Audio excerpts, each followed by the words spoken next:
Hi guys, welcome to the operating system series again. And आज यार हम देखेंगे कॉन्करेंट प्रोग्रामिंग यूजिंग सेमाफोर्स। तो कॉन्करेंट प्रोग्रामिंग का एक केस है जिसके अंदर कॉन्करेंट प्रोग्रामिंग जो हमने पिछली क्लास में सीखी थी वो फेल हो जाती है हर बार। हम हर प्रेसिडेंस ग्राफ का पैर बिगिन और पैर एंड और बिगिन और एंड यूज करके, सिर्फ इन चारों को यूज करके वो नहीं लिख सकते, कोड नहीं लिख सकते। ठीक है, कोड नहीं लिख सकते इन चारों को यूज करके हर किसी प्रेसिडेंस ग्राफ का। ठीक है, तो आइए देखते हैं कि वो प्रेसिडेंस ग्राफ कौन सा है जिसका हम नहीं लिख सकते। ठीक है, तो ये आपके सामने जो देख पा रहे हो ये वो प्रेसिडेंस ग्राफ है जिसका आप पैर बिगिन, पैर एंड को, बिगिन और एंड इन चारों को यूज करते हुए, बिगिन एंड पैर बिगिन पैर एंड, इन चारों को यूज करते हुए कोड नहीं लिख पाओगे। इन चारों को यूज करते हुए कोड नहीं लिख पाओगे, नहीं लिख पाओगे। रीजन क्या है? ये यहां पर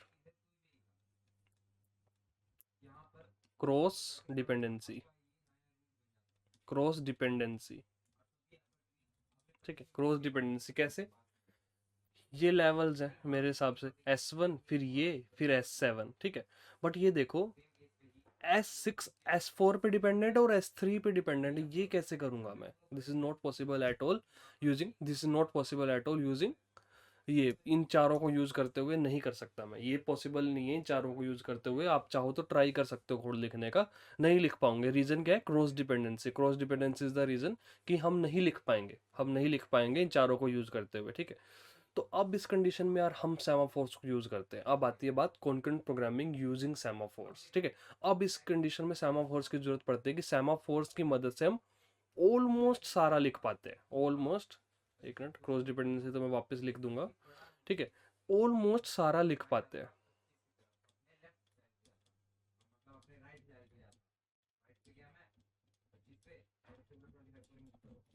ठीक है, तो सेमाफोर्स कैसे यूज करेंगे? देखो ये सेमाफोर्स है, मैं लिख रहा हूँ A B C D E F G H। These all are binary semaphores. Binary semaphore शुरुआत में जीरो है। ये एक तरीके का लॉक की तरह काम करेंगे। कैसे काम करेंगे? लॉक की तरह। लॉक की तरह कैसे? S2 के लिए A लॉक है, A की वैल्यू जब तक जीरो है S2 रन नहीं हो सकता। S3 के लिए B लॉक है, B की वैल्यू जब तक जीरो है S3 रन नहीं हो सकता। S4 के लिए C, S6 के लिए डी और एफ। S6 के लिए डी और एफ दो लॉक लगा रखे हैं, दो लॉक लगा रखे हैं कि डी भी खुले और एफ भी खुले तब चलेगा। S5 के लिए ई। सिमिलरली S7 के लिए भी दो लॉक है, जी और एच। जी भी खुले और एच भी खुले, यानी कि खुलने से मेरा क्या मतलब है? वैल्यू वन हो, वैल्यू वन हो। आइए देखो लिख कर दिखाता हूँ कैसे, मैं क्या बोल रहा हूँ। इसका कोड लिख कर दिखाता हूँ। पैर बिगिन, सारी की सारी प्रोसेसेस को पैरेलली चलाऊंगा। पैर बिगिन पैर एंड। ठीक है, पैर बिगिन पैर एंड। परफेक्ट। तो क्या करेंगे? सबसे पहले S1 से शुरू करते हैं। बिगिन S1, S1 प्रोसेस को रन करो। जब S1 प्रोसेस खत्म हो जाए, जब S1 प्रोसेस खत्म हो जाए, S1 इन दो लोगों को खोलेगी। S1 जो अपने नेक्स्ट वाले होते हैं ना, इन दो लोगों को ओपन करेगी। कैसे? पैर बिगिन अप ए, अप ए, अप बी, पैर एंड और एंड। देखो इस स्टेटमेंट को पढ़ने की कोशिश करो। क्या किया मैंने? बिगिन S1 को रन कर दिया कंप्लीटली, S1 को कंप्लीटली रन कर दिया। उसके बाद इन दोनों लोगों को खोल दिया। रीजन? S2 और S3 S1 पर डिपेंडेंट है, S2 और S3 S1 पर डिपेंडेंट है। तो अब S2 S3 रन हो जाने चाहिए क्योंकि S1 रन हो चुकी है, क्योंकि S1 रन हो चुके। ए और भी दोनों लोगों को ओपन किया पैरेलली और एंड, पैरेलली ओपन किया देन एंड। ठीक है, नेक्स्ट देखो। अब S2 को रन होने के लिए, S2 को रन होने के लिए क्या करना था? ए खुला हुआ होना चाहिए, पता लगाना था पहले तो। बिगिन, सबसे पहले क्या करेगा वो? डाउन ए, डाउन ए। अगर डाउन ए हो गया, अगर डाउन ए हो गया देन S2 रन हो जाएगा, देन S2 रन हो जाएगा, S2 रन हो जाएगा। देन S2 रन हो जाएगा। S2 कंप्लीट होने के बाद क्या करेगा? S2 को कुछ खोलना है, S2 को कोई लॉक खोलना है। S2 कंप्लीट हो चुका है, लॉक खोलना है उसे C। S4 S2 पर डिपेंडेंट है, उसे C लॉक खोलना है तो C लॉक खोल देगा। अब C, सिर्फ C खोलना था एंड खत्म। ध्यान से देखो अब, S2 किस पर डिपेंडेंट था, S1 पर। S1 ने ए लॉक खोल दिया था, तो S2 सबसे पहले क्या किया, डाउन ने क्या ए खुला हुआ है चेक किया उसने, डाउन ने से क्या किया, चेक किया क्या ए खुला हुआ है, अगर खुला हुआ है तो मैं रन हो जाता हूँ, और मैं रन हो जाता हूँ तो मेरा नेक्स्ट वाला लॉक खोल देता हूँ, तो उसने सी को खोल दिया, उसने सी को ओपन कर दिया। नेक्स्ट देखें S3 के लिए, बिगिन S3 क्या करेगा, डाउन बी, फिर खुद को एग्जीक्यूट, और फिर कौन सा लॉक खोलेगा, डी, एंड। ठीक है, अब S4 देखो, S4 के लिए देखो, S4 के लिए बिगिन, क्या करना है S4 को, S4 के लिए सी खुला हुआ आना चाहिए, तो डाउन सी, फिर S4 खुद को एग्जीक्यूट करेगा और फिर दो लॉक खोलेगा, पैर बिगिन, कौन कौन से, ई और एफ, ई और एफ, देन पैर एंड, इसी का लिख रहा हूं, पैर एंड, पैर एंड और एंड।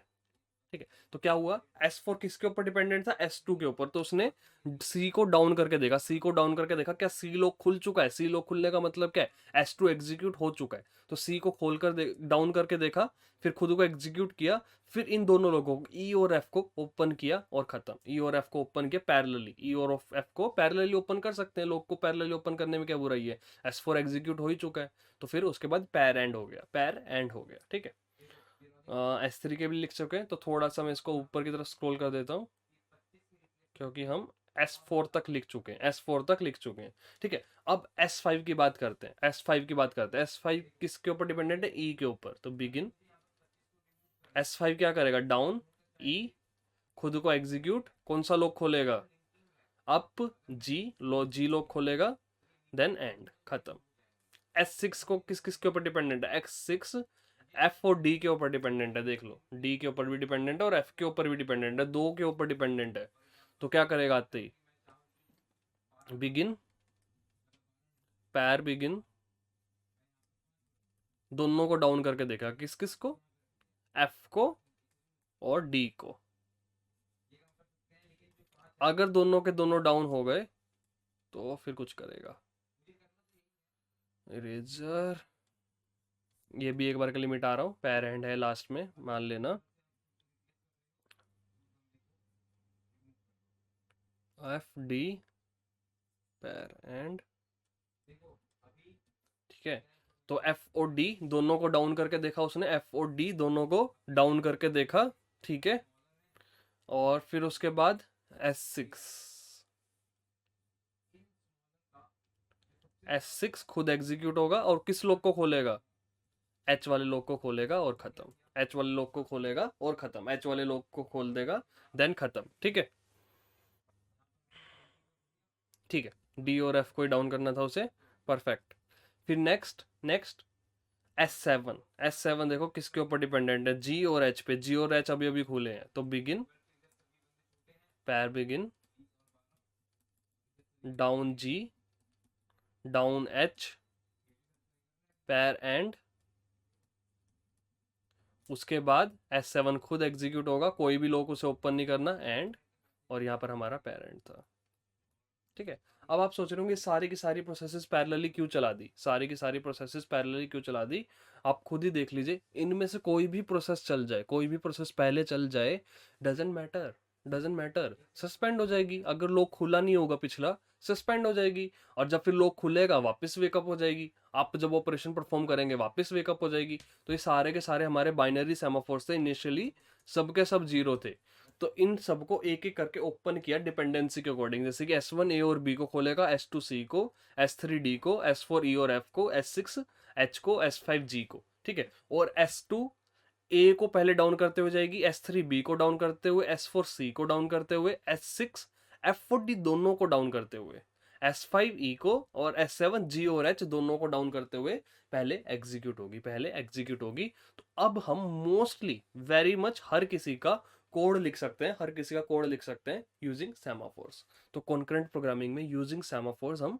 किसी भी प्रेसिडेंस ग्राफ का, ऑलमोस्ट किसी भी प्रेसिडेंस ग्राफ का कोड लिख सकते हैं यूजिंग सेमाफोर्स। ठीक है, तो सेमाफोर्स आई थिंक समझ में आ गया हो कि सेमाफोर्स कैसे एक्ट कर रहे हैं, कि भैया जो एक प्रोसेस होती है जो इन सेमाफोर्स को अनलॉक करती है, और जो प्रोसेस डिपेंडेंट होती है वो लॉक करती है, जो प्रोसेस डिपेंडेंट होती है वो लॉक करती है, डाउन ऑपरेशन करके देखती है।